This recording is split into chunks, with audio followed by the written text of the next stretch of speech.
Well, the WNBL Grand Final for season 2014-15 was up in Townsville, their very first Grand Final to host here, but it was a rivalry we've seen for the past 2 seasons, Townsville Fire taking on the Bendigo Spirit. But Laurie, Chizik Rachael Sporn, this Grand Final had a totally different feel to it being up in Townsville. Well, and the crowd, the atmosphere was just phenomenal. They had the semi 2 weeks ago and then just stepped it up a notch for the final, and it was a really fitting way for Townsville, who ended up first at the top of the season, to be in the grand final. And it was such a physical contest. I think the referees let a lot of that go. So the girls would be really feeling that they earned this win, and it does seem quite fitting though, doesn't it, that Townsville, after 2 heartbreaking years, have come out and now are victors. 2 weeks ago in the semi-final, we saw the defence of Bendigo really non-existent, particularly in the second half, but they really did knuckle down, and they were doing a particularly good job on the tall timber of the Townsville Fire in the first half.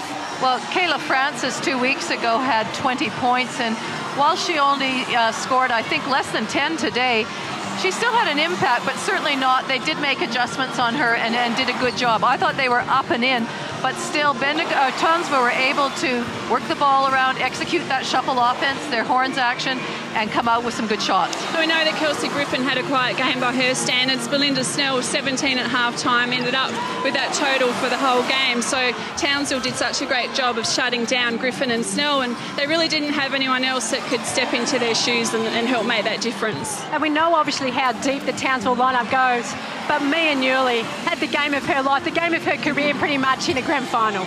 Well, I was so excited for her because she's been such a blue-collar worker over her career, and she's still relatively young, but she was just getting to the basket. She was shooting the long shots, playing the defense, and well-deserved of the game MVP.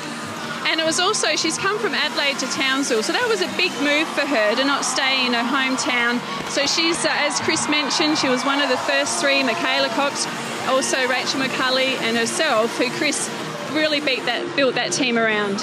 Well, we know that he did build that. It was a 4-year vision, as we heard from Chris Lucas at the end of the game. It was the first championship delivered to Queensland, to Townsville. In the end, the Fire victors over the Bendigo Spirit in the 2014-2015 WNBL Grand Final, 75-65.